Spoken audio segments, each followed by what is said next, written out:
Kálmán István 1922. január 12-én született Bakonncsernyén, 4 gyermekes pedagógus családban.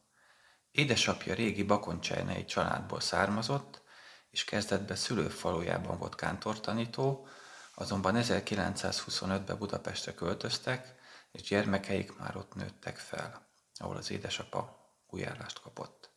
Kálmán István középiskolai tanulmányait az óbudai Árpád Reálgimnáziumban kezdte, ott kezdődött sportolói karrierje is. Egy kiváló sportoktató, Takács Andor hatására ment át a Zuglói Mezőgazdasági Középiskolába, ahol a kiváló sportoló ifjakat próbálták összegyűjteni, és itt is érettségizett. Kálmán István kiváló atléta volt, és komoly öttusázónak is készült, azonban a sí minden fajtáját is nagyon szerette, és ebben a sportágban érte el a legnagyobb sikereit. 1940 áprilisában az első magyarországi magashegységi középiskolai kisok síbajnokságon, amit Kárpátalján rendeztek Rahó felett, összetettben első lett, és megnyerte a lesiklást és a sífutást is külön. Később, 1944-ben már felnőtt sportolóként a Beac színeiben csapatban magyar síugró bajnok lett. A csapat másik 2 tagja Öccse Kálmán Dezső, valamint Szatmári Aba voltak. Hogy mi, illetve ki indította el a repülés iránti érdeklődését, arra ő maga így emlékezett 1991-ben. Erre az indított, hogy volt egy barátom, Bérai Horváth Róbert, akivel síversenyzők voltunk közösen, és ő már akkor kitűnő repülő volt, vitorlázó volt, szóval elhatároztam, hogy én is elkezdem valahogy. A legegyszerűbb volt, beiratkoztam, fölirattam magam a Horthy alaphoz, fölvettek, 41. júliusban elkezdtük az alapkiképzést, Ferihegyen.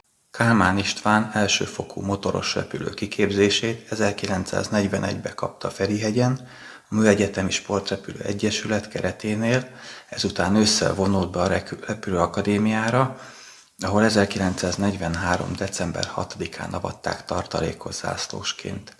Hosszabb távon a háború után a polgári légiforgalomban szeretett volna elhelyezkedni. Ő nem is akart hivatásos lenni, ezért avatták tartalékosnak. Avatás után a Mátyásföldi 5/1-es vadászrepülő osztályhoz helyezték, innen került ki a műveleti területre 1944. júniusában a 102. önálló vadászszázadhoz, melynél a háború végéig szolgált.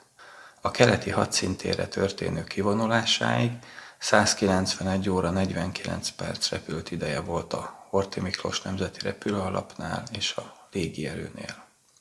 Első harci bevetését 1944. július 3-án repülte Zamość repteréről, egy tapasztalt német vadászpilóta kísérőjeként. Az első komolyabb légiharcát 1944. augusztus 9-én délután vívta, melynek során német páncélvadász repülőgépek biztosítása közben szovjet Aira Cobra vadászok megrongálták a gépét, melyet vissza tudott vinni a radomi repülőtérre. A Messerschmitt sérült törzse azonban, melyben az egyik sűrített levegő tartály egy találat következtében felrobbant, leszállás után a reptéren a kabin mögött ketté tört. Első 2 légigyőzelmét Munkácsról felszállva 1944. szeptember 14-én délelőtt aratta a Kárpátok előterében, egy megfigyelő léggömböt és egy Il-2-es csatarepülőgépet lőtt le, Duklától nem túl messzire, szabadvadász bevetés során. Ami a 2-ös légigyőzelmet illeti, abból ez a kötött megfigyelő léggömb esete különösen érdekes. Ugye az első világháborúban a tüzérségi megfigyelő léggömbök nagyon fontos céljai voltak a vadászoknak, második világháborúban ezeket már ritkán használták. Itt a szovjetek a Kárpátok miatt a nagyon nagy szintbeli különbséget igyekeztek áthidalni néhány ilyen megfigyelő léggömb bevetésével, ebből 2-t lőttek le szeptember közepén a magyar vadászok.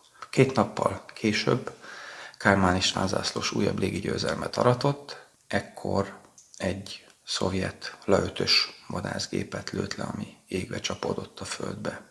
A magyarországi harcok során Kálmán zászlós október legvégén, majd november elején Felsőábrányból, a mai Bükkábrányból felszállva jelentette egy-egy újabb szovjet repülőgép lelövését. Ezt követően decemberben 3 további légigyőzelmet sikerült aratnia. December 5-én egy Jak 9-es lelövését jelentette 60-nál, december 14-én pedig 2 Il-2-es lelövését jelentette Balaton-Kenese térségében egy nagyon nagy légiharcban. Kálmán István legeredményesebb napja 1945. január 22-e volt, amikor 2 bevetés során összesen 3 Il-2-es szovjet csatarepülőgép lelövését jelentette. Osztályparancsnokának felterjesztése szerint 1945. január 29-ig 57 harci bevetést repült, valamint 9 repülőgépet lőtt le továbbá a megfigyelő léggömböt. Ebből az összesítésből hiányzik az egyik légigyőzelme, véleményem szerint a szeptember 16-ai, ami pedig a századnaplóban is szerepel.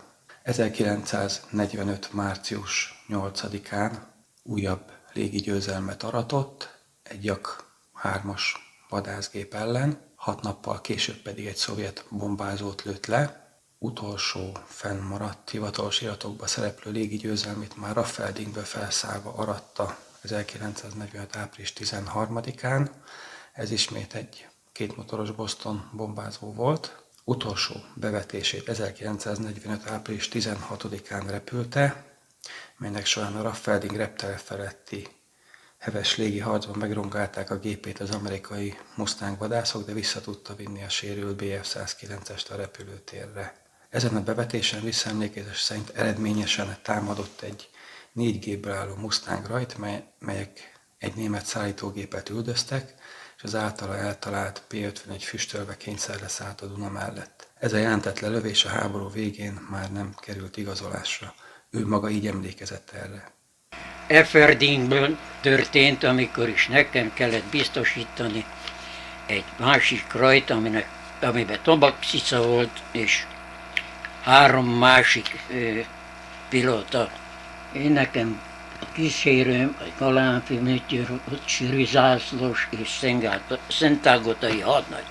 Körülbelül 2000 méteren elkaptak minket a Mustangok tömegével, és ahogy szétugrott a társaság, én mögéje kerültem 4 Mustangnak, ami egy német 2 motoros szállítógépet üldözött.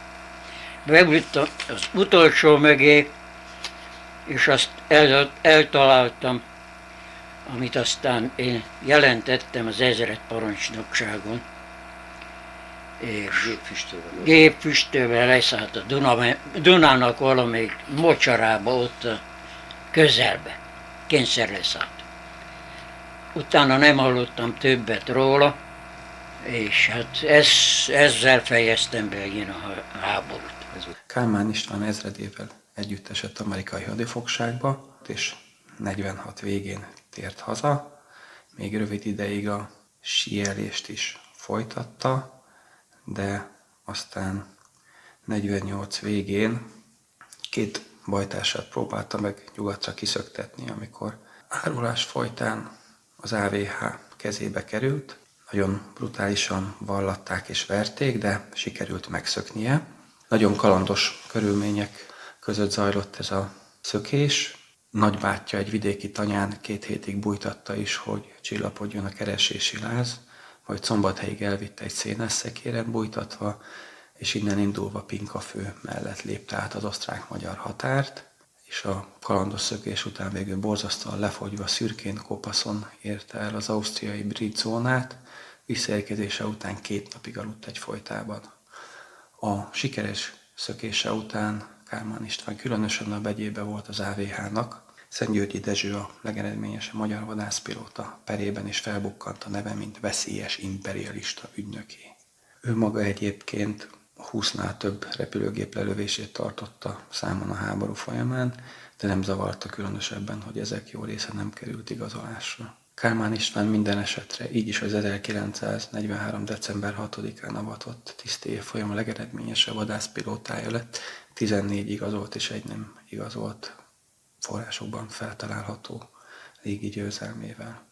Az ausztriai lágerből egy olasz kikötőn át Chilébe emigrált 1949-ben Dániel Lászlóval együtt, akiről már láthattok itt egy videót, ahol a textiliparba tervezéssel foglalkozott. Innen 1956 nyarán Kanadába távozott családjával, majd nem egészen egy évnyi ott tartózkodás után 1957-ben áttelepült az Amerikai Egyesült Államokba, előbb New Jerseybe, majd 1960-tól Kaliforniába.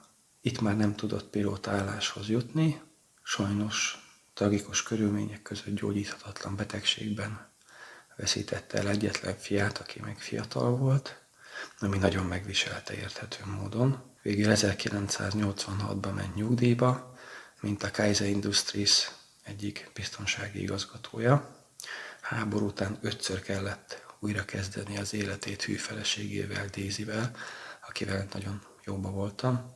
Kálmán István idős korában sokat betegeskedett, végül 1995. február 23-án hunyt el a kaliforniai Los Altosban, ott is temették el. Kálmán István részletes életrajzát megtalálhatjátok az Elfelejtett hősök, Magyar Király Honvéd légierők ászai a II. Világháborúba című könyvem magyar kiadásának 150-től 156. oldalán, illetve az angol kiadás 177-től 184. oldalán.